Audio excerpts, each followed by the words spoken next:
Bonjour. Je relaye aujourd'hui une question que l'on me pose souvent. Pourquoi, quand on fait pratiquer une injection de graisse dans un site du visage que l'on veut corriger, les tempes, les pommettes, les cernes, la région autour de la bouche, pourquoi, puisque ce geste est un geste de chirurgie relativement léger, doit-on avoir une anesthésie générale ou une neuroleptalgésie, et pourquoi est-ce que cela ne peut pas se pratiquer sous anesthésie locale? La réponse, elle est biologique, elle n'est pas médicale au sens lourdeur du geste.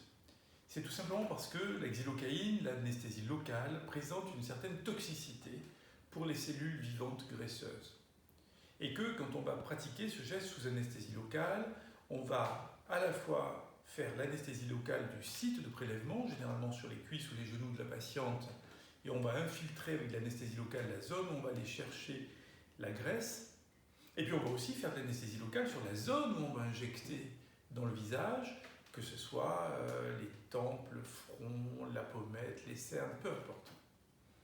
Or, cette toxicité de l'anesthésie locale du produit, du médicament d'anesthésie locale pour les cellules vivantes, va faire que la proportion de cellules graisseuses vivantes que l'on va chercher à implanter dans le visage, implanter dans les seins, implanter dans un creux sur le corps que l'on veut remplir, va être moins importante. C'est-à-dire que l'on va passer d'un taux de fixation des cellules qui pourrait être, dans le meilleur des cas, de 60-70%, on va chuter à 35%.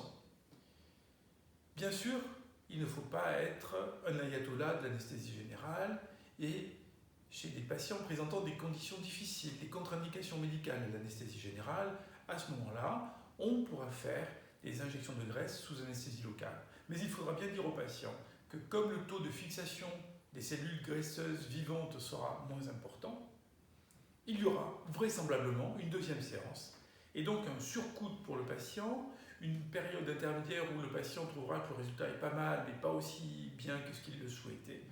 Et il est nécessaire absolument de le dire et de l'en informer. Donc, pour les personnes en bonne santé, on peut pratiquer une injection de graisse. C'est un geste qui est relativement court, qui peut prendre une demi-heure, trois quarts d'heure.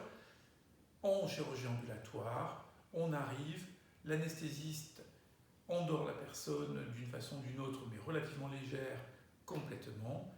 On prélève la graisse, on la purifie, on la lave au centrifuge et on la réinjecte dans le site que l'on veut remplir. Voilà une des questions que l'on me pose souvent en consultation.